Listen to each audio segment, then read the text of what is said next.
Ravi de vous retrouver en ce mardi 3 août 2021 pour une nouvelle aventure de Bonjour le Faso. Madame, Messieurs, merci de votre fidélité à cette émission et bienvenue à ce numéro de Bonjour le Faso. Aujourd'hui, pour la revue de presse, nous recevrons Bébé Kodio Kambo pour justement nous présenter les informations. Notre invité du jour est Dr Guy-Michel Brou. Il sera accompagné avec Dr Brou et son équipe. Nous parlons donc de leur formation. Un programme dénommé Programme V8. C'est un programme de formation des jeunes entreprises. Nous allons en parler tout à l'heure avec Dr Brou et son équipe. Aujourd'hui, dans la chronique Un œil sur la société, nous parlons de ce thème, la contribution donc de la révolution dans le système éducatif burkinabé. Nous en parlons avec un inspecteur à la retraite. Il s'agit de Monsieur Michel Komi, qui est notre invité dans la rubrique Un œil sur la société. Merci de nous renouveler votre fidélité. Nous partons tout de suite et maintenant à la découverte du mémorial Thomas Sankara. Et vous le savez depuis hier, cette semaine, nous nous intéressons au mémorial Thomas Sankara. C'est une manière pour nous de rendre hommage à la période révolutionnaire et en vous présentant donc ce mémorial cette semaine. Notons que ce mémorial Thomas Sankara est situé au Conseil de l'Entente où celui-là même a été tué le 15 octobre 1987. La statue de Thomas Sankara a été dévoilée le 2 mars 2019 en présence du président du Faso, Roch-Marc Christian Kaboré, et de l'ancien président ghanéen, Feu John Jerry Rawlings, qui était un ami de Thomas Sankara. La statue a été vivement critiquée, donc elle sera démontée puis refaite et inaugurée une nouvelle fois le 17 mai 2020. Aujourd'hui, je vous propose d'écouter le secrétaire général du comité du mémorial Thomas Sankara, puisqu'il y a eu un comité qui a travaillé sur ce projet. Donc, Luc Damiba nous parle justement de ce mémorial. C'est parti pour son témoignage. Le mémorial Thomas Sankara, c'est sur un site de 4 hectares pour commencer, extensible sur 14 hectares, pour aménager une infrastructure. Il y aura une tour, il y aura des statues, parce qu'on a juste une première statue qui est de Sankara qui est là, mais d'autres statues qui sont prévues. Il y aura donc un musée, il y aura un mausolée pour les corps des victimes qui sont tombées le 15 octobre 1987. Il y aura donc une bibliothèque, il y aura un parc, il y aura de nombreuses infrastructures qui retracent les grands chantiers qui ont prévalu sous la Révolution. Souvent les gens réduisent le mémorial à juste la statue. Je crois que c'est une mauvaise compréhension de ce qu'on appelle mémorial. Mémorial Thomas Sankara, c'est toute une infrastructure sociale, historique, qui va permettre aux gens de se ressourcer sur la révolution, sur Sankara, et également de tracer les autoroutes de l'avenir. Pour l'instant, on n'a pas l'estimation de l'ensemble de l'infrastructure qui est prévue sur le site du mémorial Thomas Sankara. On a juste une maquette qui n'est pas encore dévoilée au grand public. Et nous allons faire dans les prochains mois l'évaluation, l'étude de chiffrer pour donner au public combien ce projet-là va coûter. Les gens ont donné des chiffres au hasard sans jamais être dans une fondation. Nous donnons des informations quand nous avons la crédibilité. Parce que ce projet ne peut pas se mener sans une certaine confiance et une transparence à tous les états. Parce qu'on sait que c'est un des rares projets qui est suivi à la loupe, qui est suivi comme de l'huile sur le feu par tout le public burkinabé d'abord, mais surtout africain. Parce que tous les jeunes de l'Afrique ont dit ça, pour une fois c'est notre euro, on doit pouvoir contribuer. Non seulement nous-mêmes, nous avons demandé aux gens de contribuer avec 100 francs, 200 francs, même plus que ça. Pourquoi on a demandé ça? Parce que plus vous contribuez vous-même à construire une infrastructure, un monument, plus vous êtes tenu de regarder quelle est la qualité de ce monument. D'où la polémique sur la statue. Sauf que sur la statue qui a été posée, ce n'est pas une commande du comité mémorial Thomas Sankara. C'est une commande qui était prévue par le ministère de la Culture, qui nous a été donnée en cadeau pour occuper l'espace. Donc c'est ce que nous avons fait. Il y a eu des imperfections, on a essayé de corriger, on a eu une statue provisoire qui est là. Pour nous, on est satisfait aujourd'hui parce qu'au moins on occupe le lieu. Et on a aujourd'hui en moyenne 1000 à 1500 personnes qui visitent le site actuellement. Il y a de l'engouement. Ça veut dire qu'il fallait un site comme ça parce qu'il n'y a plus d'autres sites aujourd'hui qui représentent, qui matérialisent Sankara. à part les infrastructures qu'il a laissées, le stade du 4 août, Rodoko, quelques infrastructures qu'il a laissées à Ouagadougou et dans d'autres dans les provinces, on ne voit pas les traces de la révolution. Donc, il y avait Dagnoin où il était posé, donc le cimetière, les visiteurs venaient. On pense qu'avec la statue qui est posée, on est en train de créer un autre pôle touristique potentiel pour la ville de Ouagadougou. Le projet de mémorial sera financé par probablement 3 gros acteurs. L'État va donner des financements. L'État de Burkina est engagé dans le projet de mémorial Thomas Sankara. Il y aura également les amis du Burkina. C'est-à-dire que c'est des représentations d'État.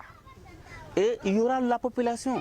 Donc c'est pour ça que je parle de plusieurs entités qui peuvent contribuer à financer ce projet-là. Il n'y a pas que seulement l'État qui va construire. Ce qui fait la différence avec d'autres projets de mémoriaux qui ont été construits ailleurs, comme au Ghana, le mémorial Nkrumah, comme au Mali à côté avec le mémorial Modibo Keïta, qui a été exclusivement exécuté par l'État du Burkina. Nous avons voulu prendre une idée de Sankara qu'il avait développée sous la Révolution, qui s'appelle l'EPI, l'effort populaire d'investissement. À ce moment, la population cotisait pour construire un centre de santé, pour acheter une ambulance, pour construire une école. Et quand ils cotisaient pour le faire, évidemment, ça veut dire qu'ils étaient aussi les gardiens pour que ça se fasse bien. Et c'était aussi les gardiens pour que le contrôle qualité soit là, pour que l'entretien soit là. Donc c'est tous ces éléments-là que nous voulons mettre ensemble en s'inspirant de l'idée de Sankara pour construire son propre mémorial. L'effort populaire d'investissement, c'est la quote-part des populations pour construire le mémorial Thomas Sankara. Avec le contexte, les gens vont dire que ça coûte cher, c'est du gaspillage d'argent. Non, nous ne pensons pas à cela.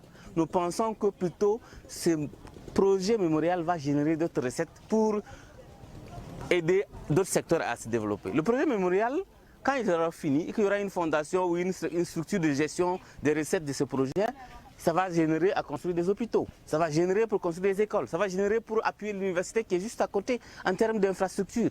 Donc évidemment, il ne faut pas que les gens voient juste tout de suite la perte de... Et la vie n'est pas que la nourriture, la vie n'est pas que le matériel. Là, nous sommes en train de faire quelque chose qui va nourrir aussi l'esprit. Et Sankara aimait dire ça. Donc, oser inventer l'avenir. Et c'est l'esprit qui invente. Et évidemment, nous sommes conscients que tout le monde ne peut pas adhérer à cela parce qu'en se disant que oui, c'est une œuvre architecturale, c'est une œuvre de plaisir. Non, c'est une œuvre de construction de l'histoire de l'homme. Je fais partie des gens qui ont marché au Sénégal contre la statue de la Renaissance au Sénégal. J'étais là-bas, j'ai fait 6 ans. J'ai marché avec les Didier Awadi et d'autres acteurs au Sénégal. J'étais contre. Mais là, Ouad a forcé et la statue de la Renaissance est sortie à Dakar. Aujourd'hui, c'est le premier site touristique de tous les visiteurs qui arrivent au Sénégal. Moi-même qui étais contre, je suis allé faire une projection de mon film là-bas. J'ai assisté à des concerts là-bas. C'est ça comme ça la vie. Donc ça veut dire que j'ai évolué dans mon approche vis-à-vis de la statue de la Renaissance. J'étais contre au départ, Ouad a forcé la fesse sur la statue, mais nous tous nous y allons. Et quand il faisait ça, il n'y avait pas d'électricité à Dakar. Il y avait des manifestations tout le temps à Dakar. Quand il faisait ça, il n'y avait pas assez à manger, il y avait des inondations à Dakar. Pour dire que ce n'est pas toujours opportun, mais pour ceux qui sont visionnaires, on force pour faire les choses parce que demain, ça va porter des fruits. Donc c'est sur cette logique-là que nous sommes et nous pensons que ça peut aller. À l'instant, c'était M. Luc Damiba, il est le secrétaire général du comité du mémorial Thomas Sankara.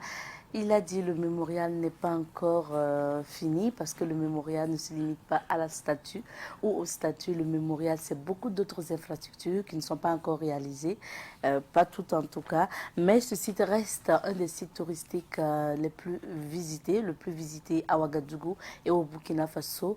Et bien sûr, ce mémorial reçoit des visites de visiteurs de marque, on va le dire. La récente visite de marque, il s'agissait notamment de celle de l'opposant et député français Jean-Luc Mélenchon, qui était au Burkina et qui a visité le mémorial Thomas Sankara. En tout cas, pour cette semaine, nous nous intéressons à ce mémorial et vous allez avoir tout au long de cette semaine des témoignages, aussi de visiteurs qui sont allés, pourquoi ils y sont allés, qu'est-ce qu'ils retiennent de Thomas Sankara. Vous allez avoir donc ces témoignages. Nous poursuivons avec cette émission et cette fois-ci, nous recevons Bébé Kodjo Kambo pour la revue de presse. bien installé sur ce plateau. Bonjour Kambo et bienvenue. Bonjour Abzeta, bonjour à tous ceux qui nous suivent en ce moment. Alors, pour aujourd'hui, nous débutons par quel journal, Kambo? Nous débutons par aujourd'hui au Faso, donc aujourd'hui. Alors, à la une de aujourd'hui au Faso ce matin, on peut lire lutte contre la Covid-19, les populations invitées à prendre leur deuxième dose de AstraZeneca. Attaque contre la Senco, l'ECC et la CENI en RDC, il faut repenser les formats des institutions électorales. Province du BAM, des manifestants stoppent les activités de Bissa Gold. Newton cède son fauteuil à Élysée. Troisième journée promotionnelle des semences forestières sous les signes de la résilience des populations face au changement climatique. Championnat national de karaté-do, Alan Sanou, Bankadi Club, meilleur athlète de la saison. Donc voilà pour les titres ce matin à la une de aujourd'hui au Faso. Voyons à présent ce que nous réserve la une de l'Observateur Palga. Et à la une de l'Observateur Palga ce matin, on peut lire province du Zunweugo, un conflit foncier fait une dizaine de blessés. Passation des charges à la CENI, Élisée Ouedraogo investit des pleins pouvoirs. Vaccin contre le Covid-19, c'est parti pour la deuxième dose d'AstraZeneca. Réouverture des frontières, les acteurs se concertent pour une gestion sécurisée du flux. Plan d'action de Shogel Maïga, c'est le temps de l'argent qui manqueront le plus. C'est le temps et l'argent qui manqueront le plus. Dans la rubrique Regard sur l'actualité à la page 5, donc ça c'est à lire dans la rubrique Regard sur l'actualité à la page 5. Cohésion sociale, les filles et fils du Bazega parlent d'une même voix. Donc c'était là les titres à la une de l'Observateur Palga. À présent la une du quotidien Le Pays. Présidence de la CENI, Newton Ahmed Barry passe les témoins à Élysée Ouedraogo. Konzi Tei, commissaire CEDEAO, la perspective de l'ouverture des frontières n'est plus une option, mais un impératif. Dans la rubrique Mardi politique, on peut lire Dr Alain Zoubga, président de l'autre Burkina PSR, à propos du dénouement de la crise à la CENI, le CEFOP a su déjouer un autre piège du ministre Clément Sawadougou. Risque d'inondation au Burkina, mieux vaut prévenir que guérir. Plan stratégique 2022-2025 de l'Assemblée nationale, les comités de rédaction installés. Dans la rubrique Révélation de ce journal Le Pays, on peut lire Zancom, dans le BAM, les activités de Bissa Gold bloquées par les populations. Non-électrification de Ouaga 2000, extension sud, les résidents en colère. Et nous partons du côté de Bobo Dioulasso pour voir ce que nous réserve l'Express du Faso. Affaire abattoir des Bobos, un détournement de 170 millions de francs CFA. Et dans la rubrique Autant le dit de l'Express, on peut lire maintenant, on a un référentiel de développement, mais point de suspension. Régulation des communications électroniques, des hommes de médias à l'école de l'ARCEP. Chronique, attention, ces marches peuvent nous mener très loin. Offre d'emploi, la compagnie de transport TCV recrute. Cours de vacances, nous voulons occuper utilement les élèves. Donc, voilà la une de l'Express du Faso. À présent, la une du journal Le Quotidien. Agence nationale d'appui au développement des collectivités territoriales, le plan stratégique 2017-2021 en évaluation. Présidence de la CENI, Élisée Ouedraogo installé officiellement dans ses fonctions. Lancement de la campagne de vaccination Tempête, le ministre de la Santé appelle à l'engagement de la population. Province du BAM, la population interrompt les activités de la mine Bissa Gold. Et pour terminer, Abzeta, nous allons visiter ensemble les sites d'information www.burkimbia.com. Et sur ces sites, on peut lire relecture de la loi portant promotion immobilière, les décrets d'application en élaboration à Manga. BAM, la population interrompt les activités de Bissa Gold. Fermeture des dépôts pharmaceutiques de Solenzo, plusieurs blessés après une chaude journée. Et pour terminer, Abzeta, JO Tokyo 2020, le Burkinabé Hugues Fabrice Zango qualifié pour la finale avec un saut de 16,83 m. Donc voilà pour les différents titres de nos quotidiens ce matin, Abzeta. Merci bien, Kambou. Place maintenant aux commentaires et le premier sujet qui nous intéresse. On parle de Covid-19, opération Tempête pour vacciner 70% de la population.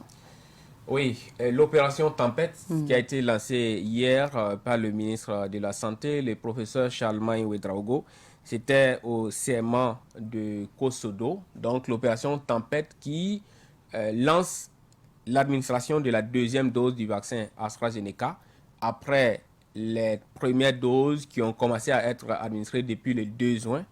Voilà, et c'est le ministre de la Santé en personne qui a en tout cas ouvert les balles en se faisant lui-même vacciner et en vaccinant lui-même le ministre de la Communication, Ousseini Tamboura, qui était donc à ses côtés. Donc, une manière d'inviter les Burkinabés à se faire vacciner massivement parce que, comme vous l'avez dit dans la question, l'objectif, selon le ministre de la Santé, c'est de pouvoir vacciner 70% de la population. Alors, ce qu'il faut dire, c'est que depuis le lancement de la vaccination le 2 juin, nous sommes à 40 000 personnes vaccinées, donc en 2 mois. Et grâce donc à cette opération Tempête, le vaccin est disponibilisé dans 2500 CSPS à travers donc, le Burkina. Donc ça, c'est pour permettre d'atteindre un peu l'objectif de 70% de la population qui est fixé. Alors actuellement, on parle d'AstraZeneca, et notamment de la deuxième dose d'AstraZeneca.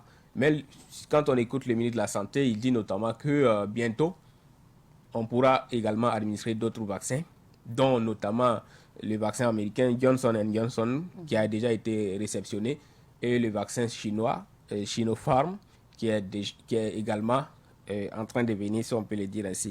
Donc voilà un peu les objectifs que se fixe un peu le ministère de la Santé.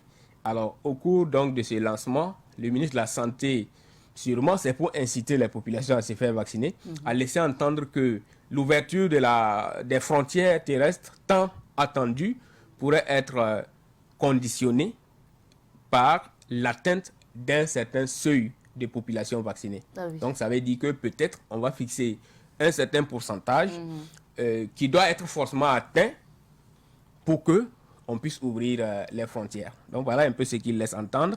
On ne sait pas encore quel sera ce seuil de population à vacciner pour que les frontières puissent être ouvertes, mais peut-être on peut espérer que ce sera quand même un seuil raisonnable, un seuil qui tienne compte de la réalité terrain, qui est qu'il y a une certaine réticence des populations à se faire vacciner, parce que comme je l'ai dit, 2 mois après le début de la vaccination, nous sommes à 40 000 personnes vaccinées.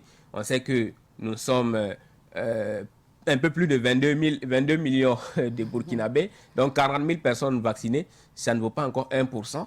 Quand je fais les calculs, je ne sais pas si je me trompe, mais je me retrouve à 0,18% donc, de la population vaccinée en 2 mois. Oui. L'objectif, c'est 70% de la population vaccinée. Alors, ça ne veut pas dire forcément qu'il faut atteindre cet objectif pour qu'on ouvre les frontières. Peut-être que ce seuil peut être en deçà des 70%, qui est l'objectif du ministre burkinabé donc, de la Santé. Donc, on attend un peu de voir ce qu'il en sera.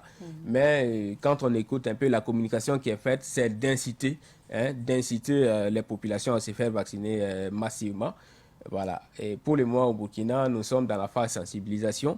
Vous savez qu'ailleurs, on essaie un peu de rendre la chose obligatoire. On essaie d'imposer. Vous suivez un peu le débat sur le pass sanitaire, en France notamment, avec les manifestations qui s'en suivent. Dans quelques jours, le Conseil constitutionnel français doit même se prononcer sur le projet de loi donc portant instauration ou institution de ce pass sanitaire, qui est vu comme une mesure un peu liberticide par un bon nombre de Français parce que si la loi est adoptée, vous devrez donc disposer de ce pass sanitaire pour pouvoir poser un certain nombre d'actes de la vie courante. Donc, accéder à un restaurant. Voilà, beaucoup trouvent que c'est un peu liberticide. Alors, en Afrique, pour l'instant, et notamment au Burkina Faso, la vaccination est volontaire. Donc, se vaccine qui veut, même si la logique, même si, j'allais dire, le mot d'ordre, c'est d'inviter tout le monde à se faire vacciner. Ça, c'est le travail du ministère de la Santé, ce n'est pas nous. Nous ne faisons que relater la réalité, ce que le ministère fait et ce que nous constatons, qui est que les populations sont réticentes. Bien sûr. Voilà. Deuxième sujet, on part au centre-nord. Le camp de déplacés de Barsalgo se vide. Comment c'est une bonne nouvelle, ça? C'est pas une bonne nouvelle parce que les déplacés de Barsalgo ne sont pas en train de vider les camps volontairement.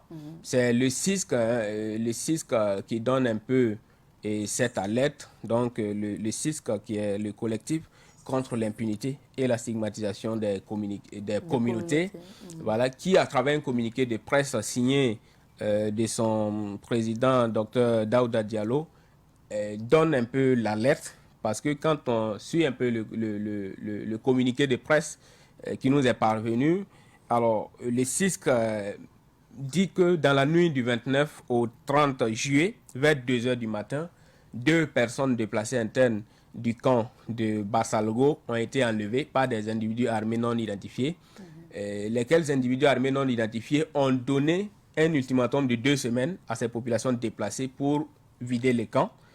Et chose qu'elles n'ont pas fait. Et alors, dans la nuit du 1er au 2 août, ils sont revenus, je veux parler de ces individus armés non identifiés, enlever une quarantaine de personnes, dont des femmes, qu'ils ont donc amenées vers une destination inconnue. Donc, pris de peur, les déplacés qui restaient dans les camps ont commencé donc à vider les camps depuis hier lundi. C'est ce que dit le communiqué du CISC, le collectif contre l'impunité et la stigmatisation des communautés. Donc, c'est un communiqué signé donc, de son président Daouda Diallo, comme je l'ai dit. Et dans le communiqué, le CISC invite un peu les autorités à prendre toutes les mesures idoines pour que ces populations-là soient protégées. Le CISC appelle également tous les Burkinabés à s'insurger contre ces actes de terreur qui sont en train d'être infligés à ces populations. Et enfin, le CISC appelle toutes les chancelleries, même étrangères, présentes au Burkina, de faire ce qu'elles peuvent pour protéger donc ces populations. Alors, en rappel, il faut dire que le camp de déplacés de Barsalgo, c'est ce camp-là qui a été créé juste après les événements de Yirgou, donc fin 2018, début 2019, puisque la crise de Yirgou, c'était, je crois, 31 décembre 2018, 1er janvier 2019. Donc, ce camp a été créé juste après les événements de Yirgou. Si les CISC en parlent, on peut savoir un peu de quoi il s'agit. Et je crois que des populations déplacées du fait de l'insécurité ne devraient pas être en insécurité là où elles sont encore déplacées. Donc, il ne faut pas ajouter la terreur à la terreur. Je crois que on espère que peut-être la lettre donnée par les CISC peut avoir oreille attentive et que quelque chose sera fait pour ces populations en détresse. Parce que si déjà vous n'êtes pas chez vous, parce que chez vous, vous êtes en insécurité, vous vous retrouvez dans un camp de déplacés avec toutes les conditions de vie que l'on connaît un peu dans ces camps de déplacés. Si vous devez encore être menacé, c'est un peu grave. C'est un peu grave. Et il y a une chose que dit encore le CISC, ce que dit le CISC, c'est que la sécurité a quitté ces camps il y a depuis 1 an maintenant. Donc, si c'est avéré, ça c'est grave. C'est grave. Qui protège ces populations. Ces populations déplacées. Donc, si ce que dit le CISC, à savoir que la sécurité a quitté ces camps il y a 1 an, ben, c'est vraiment grave et il faut appeler peut-être les populations, j'allais dire les autorités, à prendre des mesures pour protéger un peu ces populations. Comme je l'ai dit, il ne faut pas ajouter la terreur à la terreur. Si une personne a quitté son lieu de résidence habituel parce qu'elle n'est pas en sécurité, Alors, là où elle se trouve être personne déplacée interne, on devrait prendre toutes les mesures pour qu'elle soit en sécurité. Oui. Donc, nous espérons, comme je l'ai dit, que la lettre du CISC aura une oreille attentive, notamment du côté des autorités. Ça interpelle vraiment. On se demande où est-ce que ces populations vont se réfugier C'est sûrement, repartir en c'est la famille question majeure. et se C'est la question contenter majeure. de vivre comme ça. Si elles ont quitté, c'est parce qu'elles ne se sentent pas en sécurité dans ce camp. Maintenant, où est-ce qu'elles vont? C'est ça, ou se déplacer Voilà. vers un Est-ce que autre là camp? où elles vont, elles seront en sécurité? Ce sont des questions qui se posent et je crois que quelque chose devrait être fait pour que ces populations soient protégées. Quand on termine en sport, notre Terminons champion donc. a sauté. En sport, Notre oui, champion Hugues Fabrice notre Zango. champion a sauté. En tout cas, celui qui jusque-là nous fait espérer la toute première médaille olympique de l'histoire du Burkina a sauté hier. Heureusement, s'est qualifié pour la finale. Donc, avec un saut de 16 mètres 83, il faut dire qu'il fallait faire un saut de 17,05 pour être qualifié d'office. Si vous n'avez pas un saut de 17,05, il faut être forcément parmi les 12 premiers pour se qualifier. Donc, c'est cette deuxième chance qui a permis à notre champion de se qualifier en faisant un saut donc de 16 mètres 83. C'est, je peux le dire ainsi, c'est l'une des plus petites performances des qualifiés, si on peut le dire ainsi, parce que il y en a qui ont fait 17 mètres 71 parmi les qualifiés par exemple. Donc, Hugues Fabrice Zango est qualifié pour la finale, 7, mais il ne va pas en finale en favori. C'est ce qui peut-être nous fait peur, mais on peut garder espoir parce que la finale, c'est une autre compétition. Donc les choses peuvent changer. Hugues Fabrice Zango peut-être hier était stressé ou n'était pas dans la meilleure de sa forme, mais le 5 août, qui est la date de la finale, il peut peut-être être dans la meilleure de sa forme parce que de par le passé, on a vu Hugues Fabrice Zango qui a fait plus de 17 mètres de saut. Donc, on ne comprenait pas pourquoi hier, il peinait à atteindre 17 mètres. Donc, voilà, on peut espérer. Ce n'est pas perdu. Peut-être même que c'est un peu stratégique de sa part. C'est difficile. La forme. Bon, c'est difficile de le dire ainsi parce que quand même, dans des situations pareilles, ce que l'on veut peut-être, c'est de se qualifier dès le premier saut. Bien sûr. Ça pourrait permettre même d'économiser de l'énergie. Mais je dis cela parce que quand même, ça étonnait plus d'un. Oui, voilà, on l'attendait sur des 17, 18. Voilà, sur des 17, 18, mais il peinait à atteindre 17. Bon, on ne sait pas trop ce qui s'est passé, mais nous espérons vraiment que le 5, Hugues Fabrice Zango sera dans la meilleure de sa forme pour pouvoir nous faire un bon saut qui puisse nous faire avoir cette médaille olympique, la toute première médaille olympique, en tout cas de notre histoire, parce que pour le moment, que ce soit en argent, en bronze ou en or, dans toutes les disciplines, le Burkina Faso n'en a jamais eu. Donc, tout le monde compte sur Hugues Fabrice Zango pour avoir, ne serait-ce que bronze ou argent, mais bon, même si ce qu'on veut, c'est l'or, pour que, enfin, nous puissions, j'avais parlé du Burkina Faso, puisse rentrer dans l'histoire des Jeux Olympiques en ayant au moins une première médaille olympique. Nous pouvons espérer. Mais Hugues Fabrice Zango n'est pas seul en compétition. Il y a également Marthe Yasmine Kouala, donc, qui est là en heptathlon dames. C'est ce mercredi également qu'elle sera en compétition. Donc, on a voilà encore quelques chances. On peut toujours garder espoir et puis prier pour soutenir ces deux athlètes sur qui nous comptons pour peut-être avoir notre première médaille olympique. Voilà. Marthe Kouala, l'heptathlon, c'est un peu des épreuves combinées d'athlétisme. Donc, heptathlon qui a un peu en son sein la racine ou j'allais dire le préfixe hepta, qui signifie 7. Voilà. Donc, ça veut dire que c'est une épreuve combinée de 7. J'allais dire, voilà, c'est 7 disciplines combinées, donc d'athlétisme, qui composent un peu cette épreuve. On attend également Marthe Kouala à ce niveau, mercredi 4 août. Et bon, le lendemain, Hugues Fabrice Zango reviendra pour la finale. Donc, en tout cas, au plus tard, les 5, nous serons situés. On saura si on a notre première médaille olympique ou pas. Et ça sera un bon cadeau d'ailleurs pour l'anniversaire de l'indépendance du Burkina Faso, puisque le jeudi, c'est l'anniversaire de l'indépendance. Et puis voilà, courage, hein, chers athlètes. Également de la révolution. Oui. Bon, on va dire que les ancêtres vous accompagnent. Ah oui, que les ancêtres accompagnent nos deux champions que nous regardons encore du côté de Tokyo. Merci à toi, Kambo, pour ces analyses. Et puis, tu restes avec nous. Merci. Nous ferons le tour de quelques villes d'affaires. Ce sont des villes d'affaires fréquentées beaucoup par les hommes d'affaires burkinabés qui vont pour faire leurs affaires. Donc, il faut que nous découvrons les couleurs du temps de ces villes avant que ces hommes se déplacent pour leurs affaires. C'est parti pour la météo des affaires. Aujourd'hui, dans la rubrique invité du jour, nous parlons de formation. Nous parlons d'un programme intitulé Programme V8.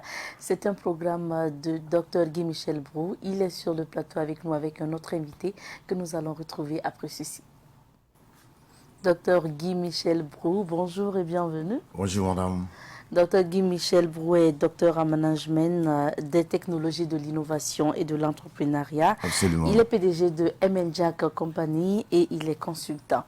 Vous n'êtes pas venu seul aujourd'hui, Dr Brou, vous êtes venu avec votre directeur exécutif. Il s'agit de M.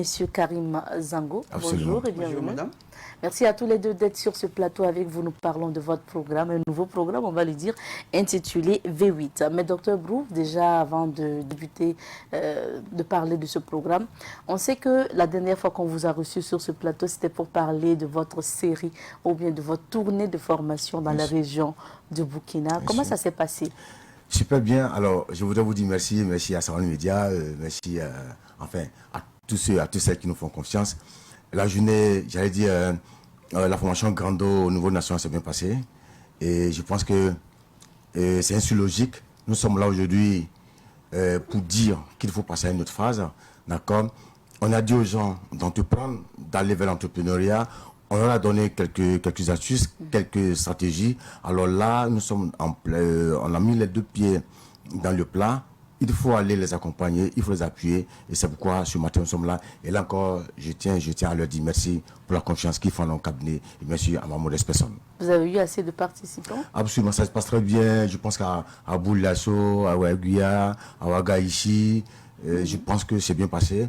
Et là, compte tenu de la saison pluvieuse, on essaie de mettre un peu bas la terre pour que les parents, les jeunes puissent aller aider les parents dans les champs. Je pense que juste après la période pluvieuse, nous allons démarrer encore la formation Grando. Absolument. Voilà. Docteur Brou, parlons maintenant de ce programme que vous appelez programme V8.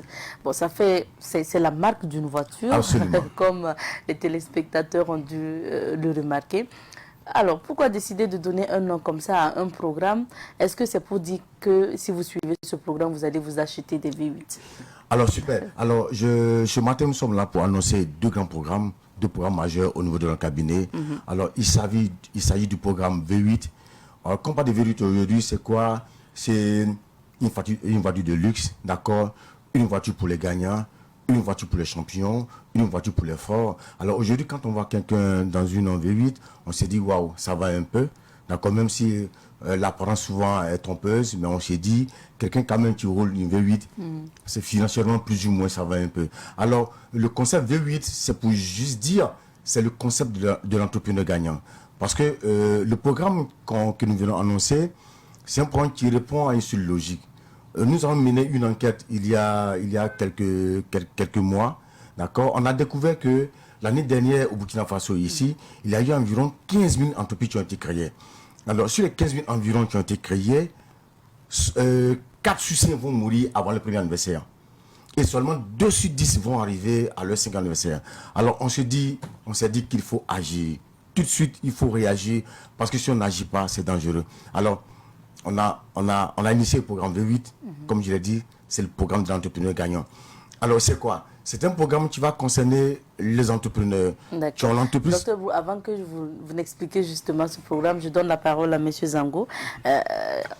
Docteur Brou l'a dit, votre entreprise a fait une enquête et vous avez remarqué qu'il y a l'insuccès, justement des entreprises. Ça veut dire que des entreprises se créent. Maintenant, les jeunes vont vers l'entrepreneuriat, mais ça ne tient pas. facilement, les entreprises meurent. Qu'est-ce qui explique cela? Quelles sont les raisons selon vous? Effectivement, comme le docteur l'a dit, hein, la plupart des jeunes aussi créent des entreprises sans même avoir des informations sur comment créer une entreprise. D'abord, avant de créer une entreprise, il faut en tout cas prendre connaissance justement de comment une entreprise doit être créée et comment elle doit fonctionner. Elle doit fonctionner plus tôt. Et lorsqu'on n'a pas ces informations, c'est tout à fait difficile justement de créer et faire avancer cette entreprise-là. Il a dit, hein, avant le premier anniversaire, l'entreprise va vous fermer. Pourquoi? Parce qu'on n'a pas pris le temps justement d'étudier les pour et les contre, en tout cas tout ce qui va avec, et ce qui fait que justement c'est difficile, ça complique justement la survie justement des entreprises. Et donc je pense que la meilleure manière pour créer une entreprise, c'est d'avoir cherché des informations justement comment créer une entreprise, comment faire fonctionner cette entreprise. Et lorsque cela est fait, je pense que voilà, on ne peut pas se plaindre, quoi. Est-ce que quelque part aussi, c'est pas le manque de moyens? Comme souvent, ce sont des jeunes entreprises, c'est difficile hein, d'avoir l'argent pour financer des activités de l'entreprise. Pas forcément le manque de moyens, c'est le manque de connaissances surtout. Parce que c'est pourquoi nous mettons l'accent justement sur les différentes formations. Lorsque vous participez aux formations, on vous donne des idées, des stratégies, comment est-ce qu'on crée une entreprise et comment aussi faire pérenniser justement ces entreprises-là. Lorsqu'on n'a pas assez de moyens et qu'on a assez de connaissances, je pense que la connaissance va vous permettre de pouvoir faire fonctionner votre entreprise en attendant que les moyens viennent. Et ce sont les idées aussi qui vont vous faire avoir aussi les moyens. Docteur Brou, maintenant je me retourne vers vous. On parle du programme V8. Expliquez-nous, il s'agit de quoi? Bien, comme je l'ai dit, le programme V8, c'est un programme qu'on a nommé le concept d'entrepreneur gagnant. Alors, ça veut dire quoi? Le programme va concerner, d'accord, tous les entrepreneurs qui ont une entreprise, l'âge compris entre 1 et 5 ans. Alors, je lance un appel. Tous les jeunes qui ont créé une entreprise, il y a environ 1 à 5 ans, ils sont concernés par ce programme. Et encore, on élargit la cible en disant toutes celles qui envisagent de créer une entreprise, qu'ils viennent intégrer le programme. Parce que comme je l'ai dit, toujours je dis qu'on ne peut pas ressembler à un lion si on y avait un lion. On ne sait faire ce qu'on a appris, on ne sait faire que ce qu'on sait faire. Alors, si aujourd'hui les gens pensent qu'il faut venir entrepreneur, parce que moi aujourd'hui, mon combat aujourd'hui, il ne faudrait pas que les gens pensent que l'entrepreneuriat, c'est pour des personnes qui ont échoué. Non. Parce qu'on a l'impression que, bon, parce qu'on n'a rien à faire, ça ne marche pas, donc tout de suite il faut trouver un débouché. Non. L'entrepreneuriat, je dis toujours, il n'y a pas de secret, mais il y a des règles. Si on ne suit pas ces règles, on ne suit pas une certaine méthodologie, c'est sûr qu'on va échouer, on va droit dans le but. Alors moi, mon combat aujourd'hui, d'accord, c'est le renforcement des capacités. Le développement par le renforcement des capacités. Moi, je dis, ce qui va sauver, d'accord, notre écosystème entrepreneurial, d'accord, ce qui va à la limite éradiquer l'insuccès entrepreneurial aujourd'hui, c'est ce genre de programme. Alors, je dis que les jeunes viennent intégrer ce programme. Tu as une entreprise depuis 2015, 2014, 2016, d'accord, et jusqu'en 2020, intègre le programme. Tu envisages de créer une entreprise, intègre le programme. Alors, le programme, comment ça s'est déroulé? C'est sur 3 mois. On aura 3 mois de formation, d'encadrement, de renforcement des capacités. Alors, comment ça s'est passé? On va voir 3 grands modules. Parce que les conclusions de l'enquête ont révélé quoi? Les conclusions de l'enquête ont révélé que c'est juste le manque de compétences. En quoi? En mind education. Parce qu'aujourd'hui, comment est-ce que les jeunes doivent arriver à s'affranchir de leurs limitations? Comment est-ce que les jeunes doivent comprendre que l'entrepreneuriat n'est rien de quelque chose qu'il faut travailler avec méthode, quelque chose qu'il faut aller avec l'esprit, avec un état d'esprit, autre que, d'accord, ce qu'on a habituellement dans nos activités. Donc, ça, c'est le premier programme. Le deuxième module, c'est la gestion et organisation de l'entreprise. Waouh! Là encore, il y a un problème. Les gens ne peuvent pas, même un organigramme, il n'y en a pas. Les grandes fonctions d'entreprise, il n'y en a pas. Qui fait quoi? Qui doit faire quoi? Il n'y en a pas. Et donc, le deuxième module va se porter sur organisation et gestion d'entreprise. Et le dernier module, c'est simplement le secrétariat. Secrétariat, pourquoi? Parce que même au haut niveau, les courriers qui sont adressés, les correspondances, les fautes, les archivages, comment on répond à une correspondance, comment on écrit, comment on dresse un dossier d'offre de service. Et tout ça, ça marche. Et tout ça, ça manque à ces entrepreneurs-là. Alors, si on ne fait pas attention, si on n'amène pas ces personnes-là, ces entrepreneurs, dans ce système-là, c'est sûr qu'on va créer, et pour finir, rien ne va marcher. Donc c'est si comme on jetait de l'argent, on prend de l'argent, on va créer une entreprise et demain, cette entreprise disparaît. Donc voici un peu de manière enfin caricaturée, d'accord, le programme qui va se dérouler. Comme je l'ai dit, c'est sur 3 mois et le coût c'est à 75 000. Au fait, c'est un cadeau. C'est un cadeau que j'ai fait à ces jeunes. On s'est dit, d'accord, par mois, on peut se débrouiller pour trouver juste 25 000 francs pour continuer le programme. Pour ceux aussi qui ont les moyens, peuvent juste payer rapidement en un coup leur forfait, d'accord, et en même temps, on lance le programme. Voilà. Ce que je voulais savoir, est-ce que puisque c'est une entreprise, est-ce que c'est le PDG ou le directeur de l'entreprise, la seule personne qui participe à la formation, ou bien en payant, vous pouvez justement envoyer un certain nombre de personnes? Bon, je pense que le directeur exécutif est là. Okay. On va étudier en comité de direction. Mais pour l'instant, on s'est dit, on va s'adresser aux dirigeants. Mais si le dirigeant pense qu'il y a quelqu'un, une personne ressource qui peut venir faire la formation et aller dispenser, il n'y a aucun souci. Mais pour l'instant, le programme, il s'attaque aux dirigeants, d'accord, à ceux-là même qui ont créé leur entreprise, d'accord, et qui ont besoin tout de suite de ressources, de renforcer leurs capacités pour aller développer, pour aller transformer, pour aller réinventer leur projet, réinventer leur entreprise. Monsieur Zango, quels seront les avantages pour les entreprises qui vont participer à cette formation ou à ce programme? Les avantages, c'est que, comme le docteur l'a dit, vous allez savoir maintenant comment créer une entreprise et comment gérer cette entreprise. C'est très important ces éléments-là, parce qu'il ne s'agit pas de créer une entreprise pour la créer, mais il faut savoir aussi gérer cette entreprise. Alors, à l'issue de cette formation, les dirigeants auront pas mal justement de connaissances pour pouvoir justement mener à bien les activités de leurs entreprises. Et donc, je pense que le docteur a dit suffisamment de choses. Et c'est une formation à ne pas manquer, parce que le point c'est quoi? Aujourd'hui, on pense qu'on va avoir l'argent de manière facile. L'argent, on peut l'avoir, mais pas de manière facile aujourd'hui. Parce qu'il faut avoir des idées. C'est l'homme qui doit créer l'argent aujourd'hui. L'argent ne peut pas venir vers vous. C'est vous qui devez faire venir l'argent vers vous. Mais comment? Il faut aussi suivre des formations comme ça. Et après ces formations-là, vous aurez justement les informations, les connaissances qu'il faut pour pouvoir justement créer vos entreprises et gérer. Parce que l'entreprise, quand on dit une entreprise, il y a tout un programme. Et tous ces programmes doivent être bien coordonnés. Et lorsque c'est bien coordonné, je pense qu'il n'y a pas de raison que votre entreprise soit fermée. Docteur Brou, je parlais tantôt de problèmes de moyens, de problèmes de finances. Est-ce que vous avez pensé aussi à ce volet? Parce que quoi qu'on dise, souvent, pour ces jeunes entreprises-là, ils peuvent même avoir des marchés, mais ils peinent à décrocher des crédits en banque, d'avoir les moyens de garantir quelque chose pour justement avoir un prêt. Est-ce que vous avez prévu quelque chose? Madame, vous savez, j'ai toujours dit, moi je suis quelqu'un, moi je dis aujourd'hui, nous autres étant consultants, notre rôle, c'est d'accompagner cette jeunesse. Moi, je ne prends pas l'entrepreneuriat facile. Je ne prends pas la vie facile. Moi, je suis là pour les accompagner. Je suis là pour les aider. Et mon combat aujourd'hui, je me dis, on ne peut pas réussir si on n'est pas renforcé en capacité. Ah, c'est clair. Alors, les moyens n'ont jamais été un souci en entrepreneuriat. Je le dis chaque jour, je le répète. Le frein entrepreneuriat, c'est l'état d'esprit. C'est pourquoi aujourd'hui, nous avons misé sur 3 modules. Les 3 modules-là, c'est nécessaire, crucial. Au niveau du mindset, au niveau de la gestion de l'organisation et au niveau du secrétariat. Comment rédiger les courriers? Comment organiser son entreprise? Comment répondre à une correspondance? Et 2 lignes déjà, on a déjà 1000 fautes. Et ça ne marche pas.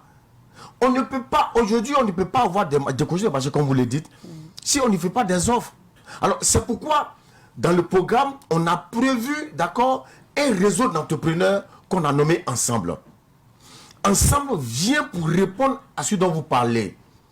Alors, le réseau d'Ensemble, c'est quoi? Ensemble a un code social, d'accord, qui est basé sur le troc. Je prends un exemple très simple. Un entrepreneur adhère au réseau Ensemble. Je dis n'importe quoi, je prends quelqu'un qui est dans le réseau, qui est dans les pâtes d'arachide, par exemple. Alors, le monsieur ou la dame veut augmenter sa production, mais peut-être a besoin d'un outil, d'une machine. Généralement, je prends peut-être une machine à 150 000 francs. Dans le groupe, d'accord, nous, on lui apporte les 150 000. Mais en retour, elle ne nous rembourse pas en argent, parce qu'aujourd'hui, au Burkina Faso, qui ne consomme pas la pâte d'arachide? Alors, la dame ou le monsieur nous rembourse, d'accord, en produits, d'accord, que cette personne a produit. Donc, la pâte d'arachide. Alors, si M. Sango, par exemple, donne 10 000 francs, d'accord, pour aider la dame à acheter sa machine pour produire plus de pâte d'arachide, elle ne va pas rembourser 10 000 francs à M. Zango, mais elle va lui rembourser en pâte d'arachide. Et donc, d'une valeur de 10 000 par exemple. 10 000 francs. Je prends par exemple, quelqu'un veut construire une école, 10 millions. Le réseau d'entrepreneurs, ensemble, l'aide à construire. Mais moi, je donne peut-être 1 million pour construire l'école. Quand le monsieur finit, il ne me rembourse pas le million, mais il va me donner en bourse d'études. Et à moi, d'accord, de vendre mes bourses pour rentrer en possession de mon argent. Alors, aujourd'hui, parce que si on ne réfléchit pas, on va passer notre temps à dire banque, banque, banque. Il faut que, j'ai dit toujours aux jeunes, la banque ne finance pas le pauvre. La banque ne finance pas les pauvres. Il faut qu'on le sache. Mais il faut que nous aussi, d'accord, on s'entende. Il faut qu'on réfléchisse pour trouver une solution. Alors, si on se met ensemble, c'est sûr. Même si en Afrique, être ensemble ne donne pas droit à être fort. Oui, je le dis chaque jour. En Afrique, l'Union ne fait pas la force. Hein. Parce que si l'Union fait la force en Afrique, d'accord, aujourd'hui, les pays africains ne seraient pas manipulés par d'autres pays. Ah, c'est clair. Et donc, mais nous, au niveau d'ensemble, on va faire l'exception. On va se mettre ensemble pour être fort. Alors, mais par exemple, si vous êtes au réseau ensemble et que vous avez besoin d'1 milliard, par exemple, pour un projet, alors le réseau va vous permettre, d'accord, avec la banque, de rentrer dans les conditions bancaires. Et dès que vous avez votre prêt, en ce moment-là, avec le réseau, vous entendez pour le remboursement. Alors, vous gagnez parce que le réseau vous a soutenu à avoir votre prêt. Et aussi, les membres du réseau gagnent parce qu'à travers ce financement-là, le réseau, eux aussi vont se développer parce qu'il va y avoir des passations. Alors, voici un peu ce que nous avons prévu dans le programme V8. Lui, il est là pour le renforcement des capacités des jeunes en matière, comme je l'ai dit, du mindset, en matière de l'ancienne gestion d'entreprise, en matière du secrétariat, parce que c'est très important, d'accord, pour moi, étant qu'expert en entrepreneuriat, pour faire survivre les entreprises. Voilà. Et puis, encore, ensemble, le réseau du groupe entrepreneur vient, d'accord, pour que entre eux, on s'aide pour développer, bien sûr, nos activités, pour développer nos entreprises et nos projets. Alors, je pense que tout est clair. Alors, pour être membre du réseau ensemble, c'est très simple. Donc, on a besoin de la photocopie, d'accord, du dirigeant, de la copie du RCCM, la présentation de l'entreprise, le CV du dirigeant, d'accord, et bien sûr, il y a le formulaire d'adhésion qu'il faut remplir, il y a le formulaire de présentation de l'entreprise qu'il faut remplir, et puis bien sûr, il y a un formulaire pour le CV qu'il faut remplir.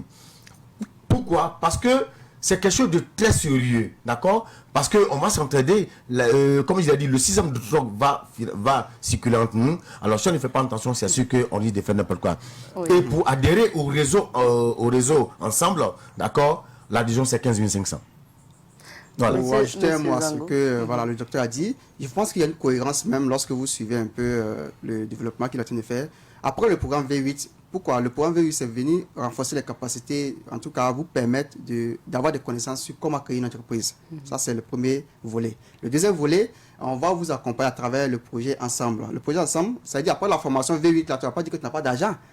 Parce que le deuxième programme, je vais dire, Ensemble, va venir te donner des idées aussi. Comment est-ce que tu vas avoir les moyens pour pouvoir justement financer tes activités. Donc, je pense qu'ici, il y a toute une cohérence, je vais dire. Je pense qu'il n'y a pas de raison ici qu'on dise qu'à cause du manque d'argent, là, je n'ai pas pu réaliser ce que j'ai appris à la formation. Parce que déjà, on vous apprend à faire survivre vos entreprises en un premier temps. Et deuxièmement, vous accompagne pour que vous ayez les moyens pour faire survivre. Et comme il a dit, c'est pas en argent que vous allez rembourser justement ce prêt que vous avez pris. C'est-à-dire, si vous prenez 150 000 francs pour commencer vos activités, vous allez rembourser, mais peut-être qu'en produit, voilà, c'est comme ça. Donc ça veut dire que en tout cas, c'est un projet qui est gagnant-gagnant en fait.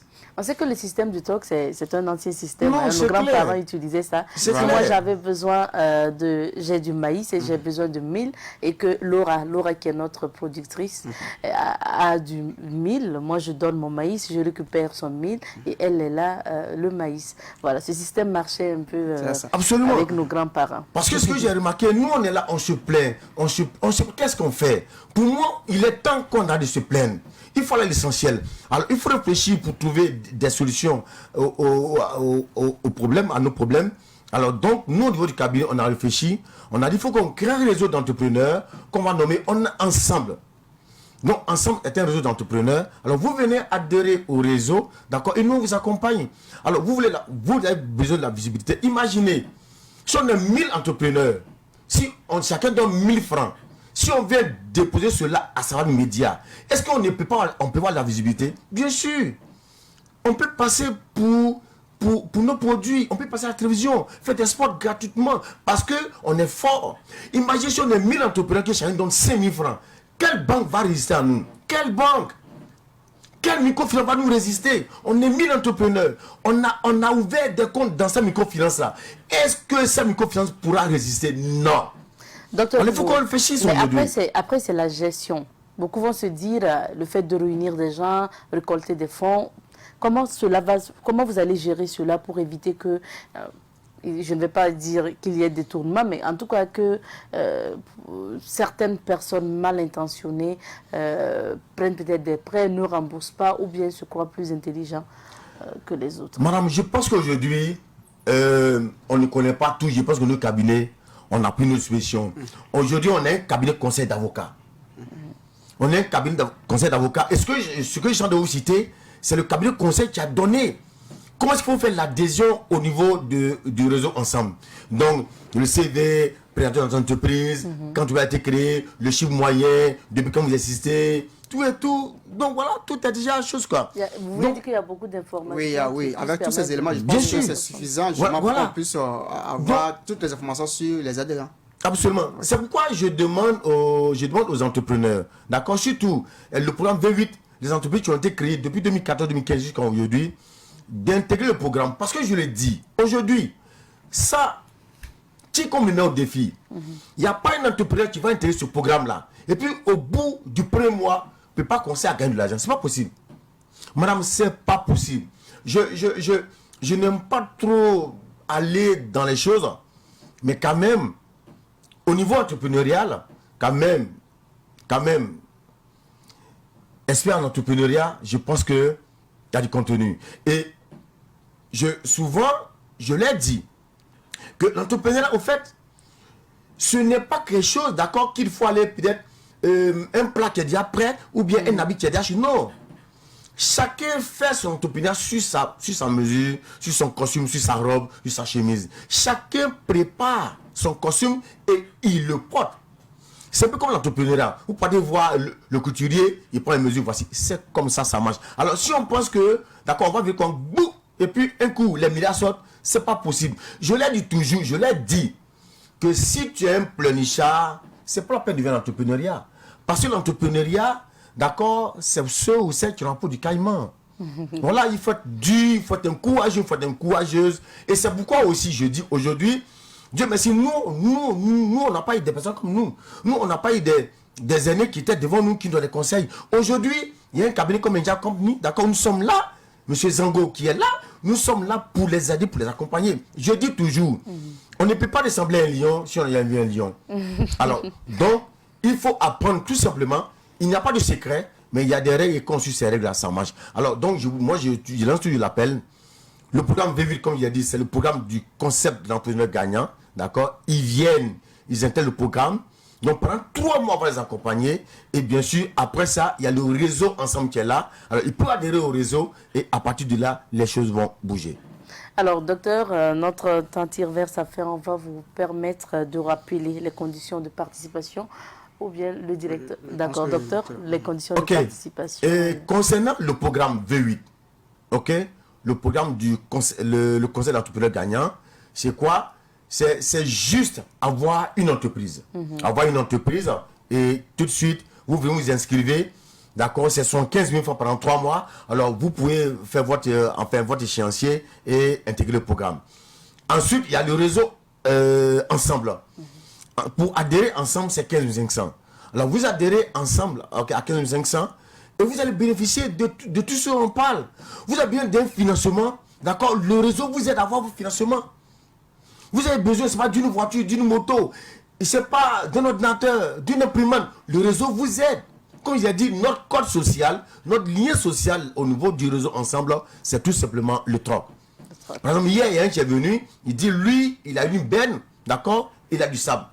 Alors, moi j'ai la formation. Et en même temps, il cherche à se former.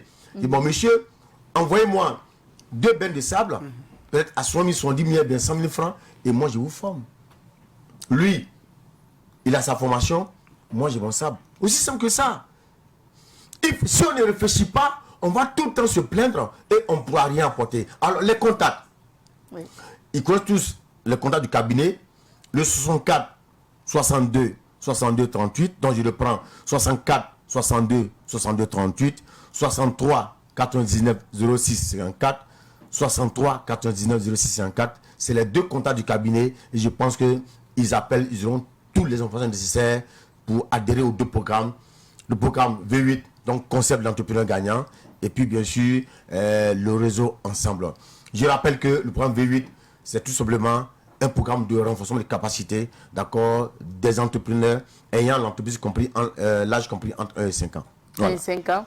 Docteur Brou, vous avez donné les numéros. D'ailleurs, les numéros sont affichés donc en bas de l'écran et vous pouvez appeler pour vous inscrire. Est-ce qu'on a des dates déjà ou pour le moment, c'est de lancer le projet, attendre les adhérents avant de vous réunir? Bien, on a quelques inscrits. Mais je pense qu'on attend un homme. D'accord. Je pense qu'on ne va pas trop charger. À 5 ans, on va arrêter. Et donc, je leur demande juste de venir parce que si on prend beaucoup aussi, ça va nous fatiguer. Donc, à 5 ans, on va arrêter la liste. Et puis, il y aura la première session. Actuellement, on a fini la première session. D'accord. La deuxième encore va lancer. Et donc, à 5 ans, on arrête la liste. Donc, j'ai dit, il peut venir. Et puis voilà. Et j'ai dit, excusez-moi, actuellement, le programme concerne la région du centre et la région des Hauts-Bassins. Alors, donc, si tu as beaucoup d'Ilasso dans les Hauts-Bassins, d'accord, tu fais signe et on va voir comment est-ce qu'on va faire pour aller à Bourg-de-Lasso. Alors, si ceux qui sont dans la région, enfin, du centre d'Ouadou et autres, d'accord, ils pourront aussi s'inscrire et on lance le programme. Merci, Monsieur Zango. Merci. Merci à vous d'être passé. Merci bien, Docteur Brou.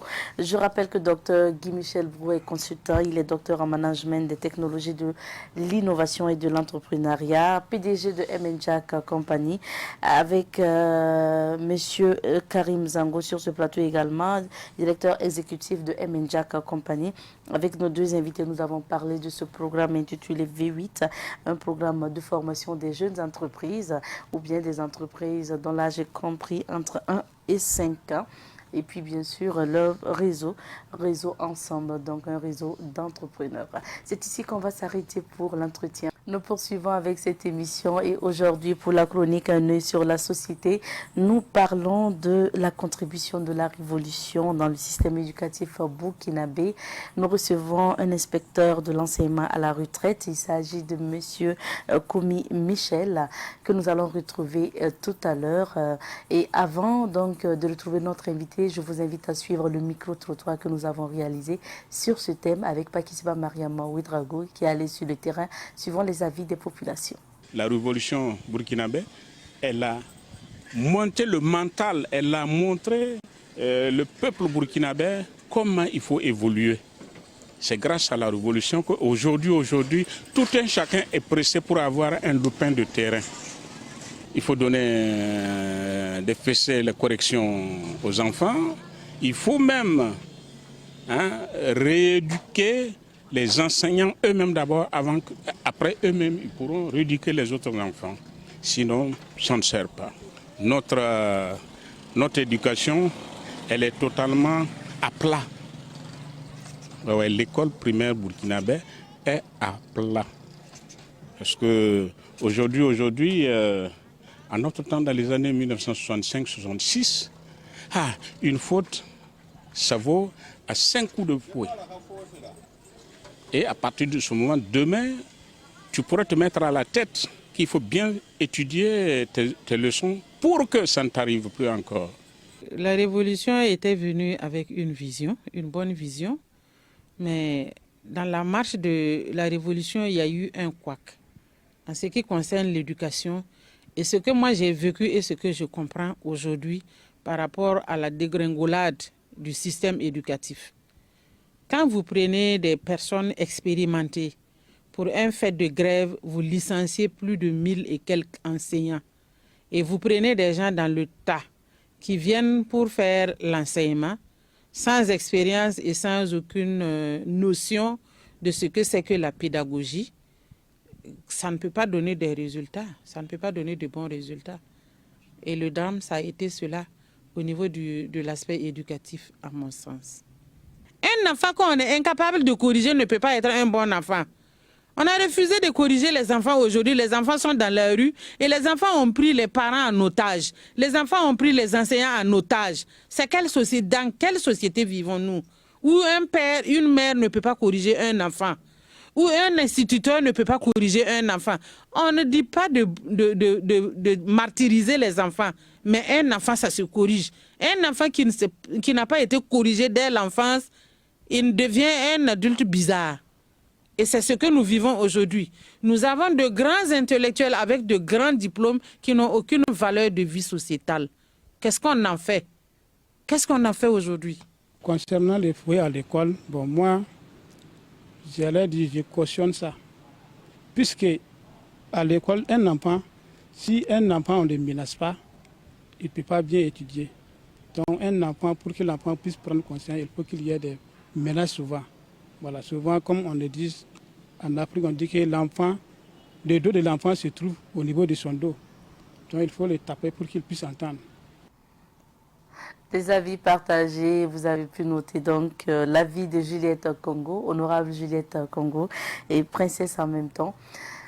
Nous parlons donc de la contribution de l'éducation sous la Révolution dans le système éducatif. Nous en parlons aujourd'hui avec M. Michel Komi. Rappelons qu'il est inspecteur de l'enseignement à la retraite. Bonjour à vous et bienvenue sur ce plateau. Bonjour Madame Ninkema Abzeta. Merci d'être là pour parler de ce thème. Demain déjà, c'est demain mercredi 4 août, nous rappelle l'anniversaire donc de la Révolution. Alors, la Révolution de Thomas Sankara et ses compagnons, on va le dire, que vous rappelle justement cette date et on se demande où étiez-vous en ce moment et que faisiez-vous? Merci Madame Ninkema.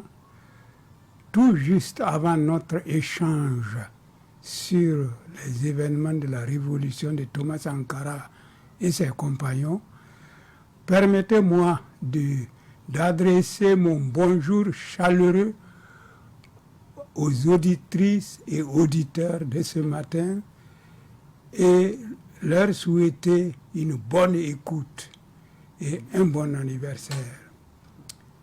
Maintenant, en ce qui concerne votre question, je crois qu'il y a deux aspects. Le premier aspect, c'est d'abord où est-ce que j'étais et qui j'étais. Et le deuxième aspect, évidemment, concerne mes impressions sous la Révolution. Je vais commencer par ce que j'étais et où j'étais. J'étais enseignant. Et puisque j'ai été engagé dans l'enseignement depuis septembre 1965. Et donc, instituteur, mais entre-temps, j'ai passé le concours de recrutement des élèves conseillers pédagogiques. Oui. Donc, de façon précise, le 4 août, j'étais élève conseiller pédagogique en formation à l'ECAP, qui signifie École des cadres d'animation et de contrôle pédagogique, qui se trouvait au sein du lycée Bogodgo. Maintenant, mon impression concerne essentiellement deux aspects. Le premier aspect, c'est quand même des événements de douleur et de tristesse, avec les exécutions et puis les licenciements, etc. Et le deuxième aspect, c'est quand même un aspect de lueur d'espoir. De mon point de vue, je me disais que la révolution allait réorienter notre pays dans un véritable cadre de développement socio-économique et culturel. En ce sens que c'était la mauvaise gouvernance du pays qui a amené un certain nombre de citoyens, en l'occurrence Thomas Sankara et ses compagnons, à prendre leurs responsabilités et à vouloir réorienter le pays dans ce sens du développement. Alors, donc, dans ce contexte, évidemment, il a voulu quand même rétablir une certaine justice dans la société en ce qui concerne la gestion du bien public. En effet, il y avait la gabégie, les détournements qui vraiment ne contribuaient pas à développer un pays, puisque le bien public était mal géré. Donc, en tout cas, ce sont les deux impressions que me donne la Révolution. À l'époque, ça ne devrait pas être facile d'être enseignant, ou sinon, il y avait plus d'exigences quand on était enseignant, parce que facilement, dans ce micro-trottoir, Juliette Congo, honorable Juliette Congo a parlé tantôt donc des licenciements des enseignants. Donc ça veut dire que si vous faites une petite faute, vous pouvez vous retrouver à la rue, et on ramène un peu des enseignants sur le tas comme ça. Est-ce que ça, c'était des enseignants qui avaient le niveau aussi? Bon, en fait, avant la Révolution, je peux dire quand même que la plupart des enseignants, surtout du public, avaient le niveau, en tout cas un certain niveau acceptable. Parce que ils sont presque tous passés par les écoles de formation des enseignants, les cours normaux. Bon, maintenant, évidemment, il y avait les privés qui recrutaient un peu les gens comme ça au hasard. Mais en tout cas, au niveau du public, il y avait quand même des enseignants qui avaient le niveau. Mais, sous la Révolution, comme disait Juliette Congo, comme vous dites, Thomas Sankara a été trompé. En ce sens que, après la grève, là, ou du moins la grève l'a amené à vouloir licencier les enseignants, et il a mené une enquête. Maintenant, on lui a dit qu'il y a à peu près 250 qui ont grévé. Alors il a dit, bon, si ce n'est que 250, on faut les retirer, et puis on va les remplacer. Alors que c'était comme disait votre micro-trottoir, presque la moitié des enseignants, voyez, du public. Alors, donc, cela a amené la Révolution à engager ce qu'on appelle les enseignants révolutionnaires qui, maintenant, n'avaient vraiment aucun niveau pédagogique pour vraiment tenir les élèves en classe. Voilà. On va revenir à votre enseignement de l'époque. Comment vous dispensiez à l'époque les cours? Bon, en tout cas, on dispensait les cours. En tout cas, disons que, bon, dans toute situation, il y avait quand même des brebis galeuses, disons la vérité, mais la plupart des enseignants étaient consciencieux, bien formés, consciencieux, et on dispensait les cours comme il fallait. Voyez. Alors, et il y avait quand même, on faisait la gymnastique, bon, on enseignait la morale d'une certaine façon, et en tout cas, il y avait presque pas de problème, parce qu'il y avait quand même une certaine compétence. Mais avec les enseignants révolutionnaires, oh mon Dieu, c'était devenu autre chose. C'est pourquoi, à partir de cette vague-là, le niveau a baissé presque sur tous les plans, sur le plan moral, sur le plan même scientifique, etc. Oui. Alors, vous êtes vraiment bien placé pour parler de ces périodes parce que vous avez vécu la période avant la Révolution, dans le milieu donc de l'enseignement. Ensuite, vous avez vécu la Révolution et l'après-Révolution un peu parce que vous êtes à la retraite il y a 21 ans. Aujourd'hui, vous êtes allé à la retraite en 2000. Donc, vous avez vécu toutes ces grandes étapes-là.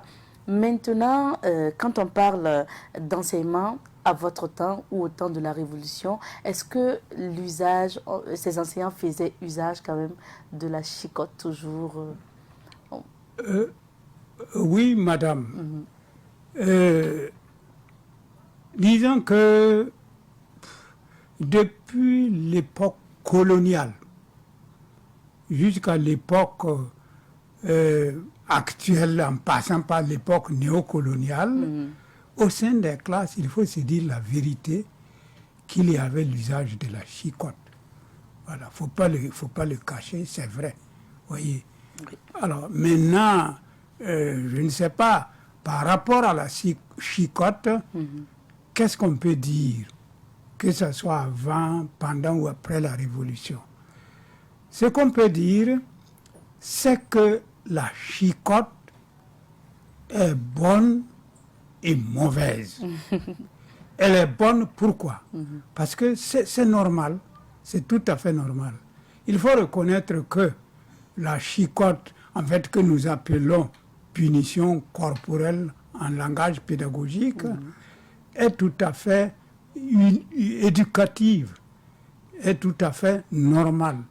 Parce que pour les enfants, c'est comme dit le proverbe, qui aime bien, châtie bien. Les enseignants aiment les enfants, nous aimons nos enfants. Et pour que vraiment un enfant soit correct, on ne peut pas absolument éviter la chicotte. Même au sein d'une famille, de temps en temps, la maman ou le papa donne une fessée à l'enfant pour le corriger. C'est une forme d'usage de la chicotte. Donc, si au niveau de l'école, au sein de la classe, la chicotte, les punitions corporelles sont justes, adaptées, modérées, il n'y a pas de problème.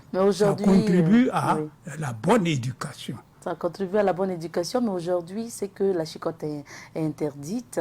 Donc, est-ce que, quelque part, ça contribue aussi à baisser le niveau des enfants d'aujourd'hui? Le fait de ne plus coincer tellement. Disons que pour revenir à ma première réponse, la chicotte est bonne et mauvaise. Oui. Maintenant, l'aspect mauvais de la chicotte. Lorsque la chicotte n'est pas adaptée, n'est pas juste, n'est pas du tout modérée, elle ne contribue pas à la bonne éducation. Donc, il faut éviter ça. Bien.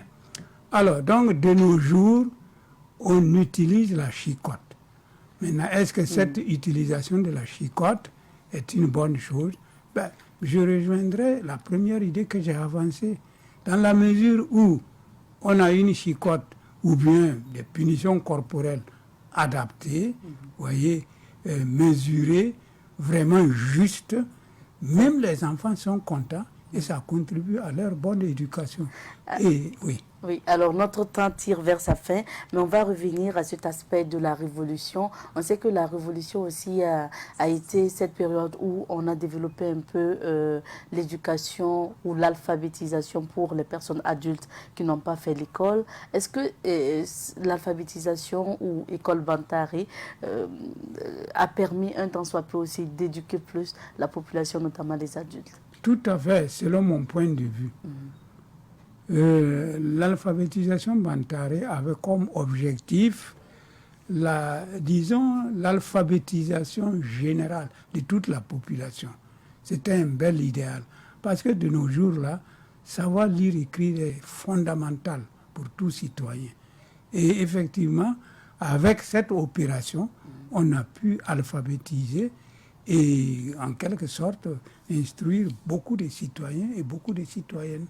Et qu'en est-il du respect quand vous enseignez à votre époque? Qu'en était donc du respect de l'enseignant de l'élève vis-à-vis de l'enseignant? Parce que comment les élèves percevaient l'enseignant, comment le respect s'établissait entre enseignants et élèves?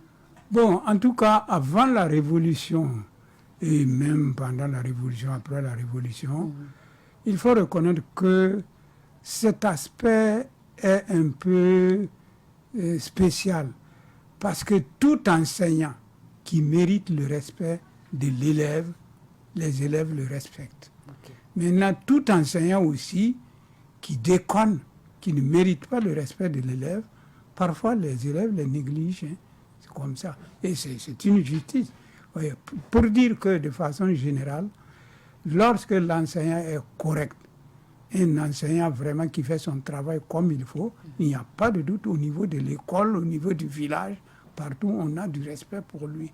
Par contre, si vous avez un enseignant qui ne fait pas bien son travail, c'est sûr que tout le monde sera porté à ne pas le respecter. Merci à vous d'être passé. Tellement de choses à aborder avec vous. Nous aurons certainement d'autres occasions. Notre temps d'entretien est terminé. Merci, madame. Merci, chères auditrices et chers auditeurs. Restez avec nous. D'abord, je rappelle que dans l'entretien, pour la chronique Un œil sur la société, nous recevions Monsieur Michel Komi. Rappelons qu'il est inspecteur de l'enseignement à la retraite. Avec lui, nous avons parlé de la contribution de l'éducation sous la révolution dans le système éducatif burkinabé. Vous le savez, demain, c'est le 4 août qui marque donc l'anniversaire de la révolution de 1983 avec Thomas Sankara et ses compagnons. Nous avons voulu, dans la chronique Un œil sur la société aujourd'hui, parler de l'éducation, comment ça se passait sous la Révolution et un peu voir comment l'éducation sous la Révolution a contribué à faire évoluer le système éducatif burkinabé. C'est ici qu'on va s'arrêter pour Un œil sur la société et pour Bonjour le Faso d'aujourd'hui. Merci de votre fidélité à cette émission. Rendez-vous demain avec d'autres invités, d'autres chroniques à partager toujours avec le même bonheur, le même plaisir, des informations avec vous. Au revoir.